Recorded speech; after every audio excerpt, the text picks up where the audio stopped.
as a result of this program in positioning, and I've only been in a week or so, is I've noticed in my conversations now up front, I'm framing a little bit more of who I am or what I do. Like, I'm not being Mr. Humble as much. That's what I've been doing anyway. I mean, I'm still humble wherever I am. I don't know what you would label it as, but I'm making sure people know who I am and where I stand and some of my credentials. So I just noticed that's already happening in the last week or so. Good. And it's working okay. Like, I just make sure people know who I am. I put it out there, what I've done, and I make it into a conversation. I mean, it's conversational. But, you know, and someone said you can tell the truth through humility, and it's still the truth. We're not talking about the truth. We're just talking about that outgoing, you know, but that is true. It's a great point. Is, you know, like someone telling people who you are, like, this is what I do, this is who I am. I've done this, this, and this. You know, just being out there, and that idea of, you know, not putting the hand up, waiting for someone. Because as you know, the mistaken belief that, you know, that you know, build a better mousetrap in the world to be a path to your door. I've always said, unfortunately, the world is running late. They stopped off for pizza and beer, and they may not be showing up. Well, my lesson is all positioning is repositioning. And so I started my business 8 years ago, just trying to see if I could get coaching clients. And I work with burned out doctors. And what ended up happening was I got coaching clients and then started to do trainings. And right now, without being boastful, our experience is that I've worked with 163 companies in 4 continents and trained 30,000 doctors. And yet you can't tell that from my website because it's positioned as this cool, sort of sassy, you want to get a coach, he'll help you figure it out kind of a place. So I joined because I need to reposition that for the B2B side of my business. And I've done some things without changing the look and feel of the site or building a new site to take me out of the picture and not have it be about me, and to take the site to a new business visible stance. And John, you love to counter market. So I've learned a bunch of things from you about how to position myself as the non-academic. You know, I know more than just about the research and the statistics and all that kind of stuff. And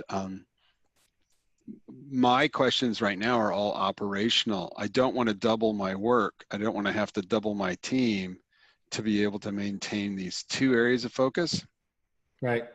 And I also am in a place where my positioning is going to be about taking me out of the business, because my exit strategy is a sale in 5 years for 2 reasons. I'd like to realize some value. And secondly, the work that I do needs to live beyond me. It's evergreen. It needs to keep going. So I'm working to position myself with a new team. This personal positioning is great. The way you position yourself with your sales reps, awesome. And internal positioning, and then I also need to position the company as a company rather than me, so that we can build a team, and it has sales value. The other piece I've learned is that to position every single piece of what I do, so every single touch can be positioned as different. And I realize I'm really lucky to be in a niche where it's really simple to be different. I tend not to speak up much. I think and have thought rather that my own work should speak for itself and everybody will recognize it. Came to learn last year that my team was 500% more productive than any of the other teams in the organization.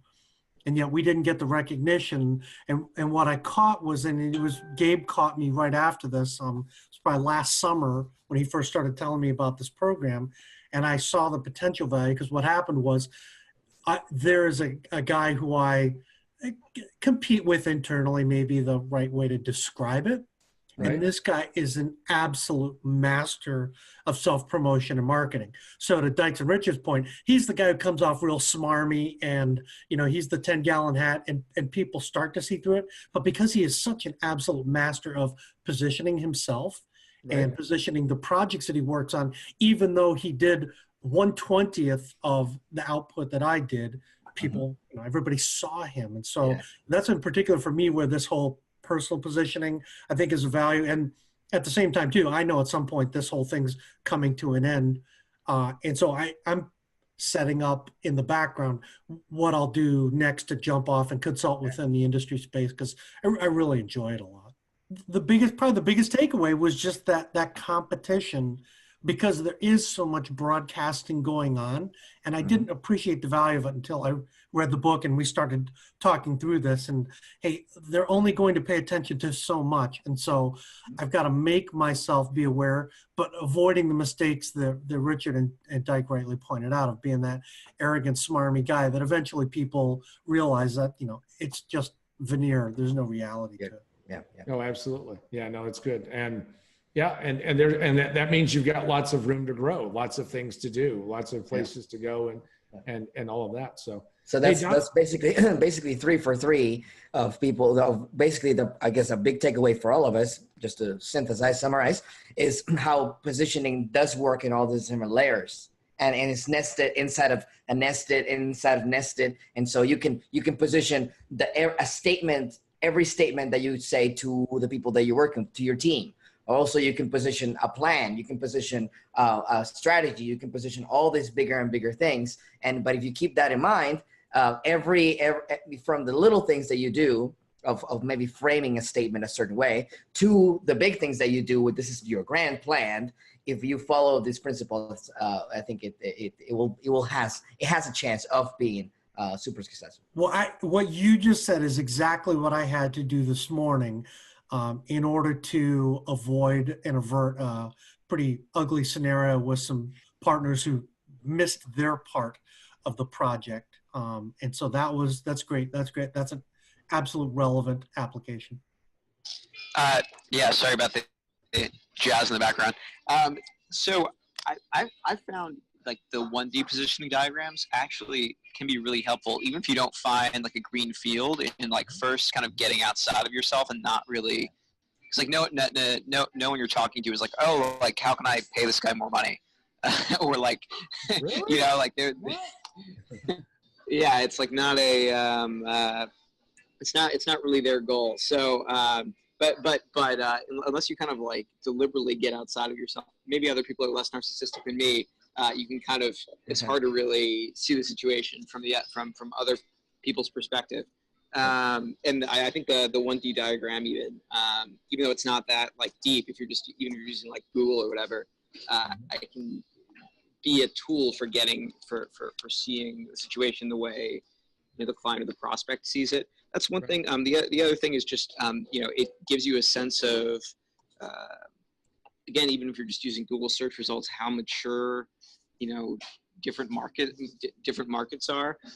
So like certain things, like certain keywords, you'll see there's like, you know, 5 or 6 strong competitors that are like, seem to have enterprise clients, very professional looking sites. You just, the same, basically the same keyword, but like a slightly different industry, but enough that it's like genuinely distinct. It'll just be like 1 or 2, and then just a bunch of crap, and like Upwork profiles and things like that. So that's been interesting, and it's helped a lot. I've noticed that like I've started bidding on sort of more work made for hire type of projects, just to like extend my runway on like longer term stuff, and like industries that are a little bit less competitive, where I have relevant experience. You know, I've noticed a lot less price resistance than in industries that are kind of where I also have more experience, but it's very crowded. So it seems to be, the dots are starting to connect for me. This all comes down to positioning, because I know that showcased the thing about me that makes everybody go, whoa, like I've never met anybody that is like that can do that, you know? And I had to pick that. I had to pick my strongest positioning. Yeah. For that 5 minutes.